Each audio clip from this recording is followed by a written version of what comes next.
চিকিৎসা গ্রহণ করতে পারছেন বেগম খালেদা জিয়া। গুজবে কান না দেওয়ার আহ্বান বিএনপির। যুক্তরাজ্য থেকে আসছে বিশেষজ্ঞ দল, বিদেশে নেয়ার সিদ্ধান্ত মেডিকেল বোর্ডের হাতে।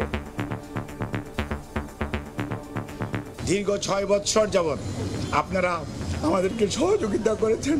ইনশাআল্লাহ আমরা এই যাত্রাও আপনাদের ভালোবাসা, আপনাদের সহযোগিতা এবং আল্লাহ রাব্বুল আলামিনের অশেষ মেহেরবানিতে দেশের মানুষের যে অকৃত্রিম ভালোবাসার প্রতীক, সেটি আজকে প্রমাণিত।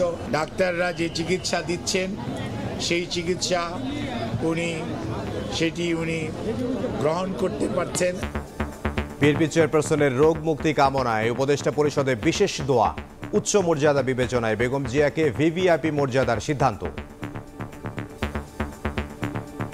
নিরাপত্তা ও যাতায়াতের সুবিধা এবং উচ্চ মর্যাদা বিবেচনায় তাকে রাষ্ট্রের অতি গুরুত্বপূর্ণ ব্যক্তি ভিভিআইপি ঘোষণা করার সিদ্ধান্ত নেওয়া হয়।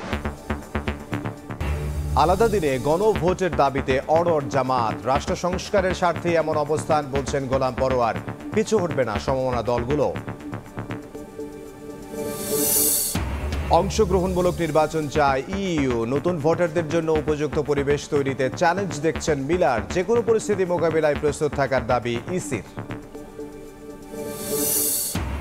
3 দফা দাবিতে প্রাথমিক ও মাধ্যমিক শিক্ষকদের কর্মবিরতিতে বিভিন্ন স্কুলে ব্যাহত বার্ষিক পরীক্ষা। পড়াশোনায় বিঘ্ন ঘটায় অভিভাবকদের ক্ষোভ। পাওনা পরিশোধ করায় বাংলাদেশে ব্যবসায় আগ্রহী অনেক বিদেশি প্রতিষ্ঠান, জানালেন গভর্নর। বিনিয়োগকারীদের সব সুবিধা নিশ্চিত করেছে সরকার, বললেন অর্থ উপদেষ্টা।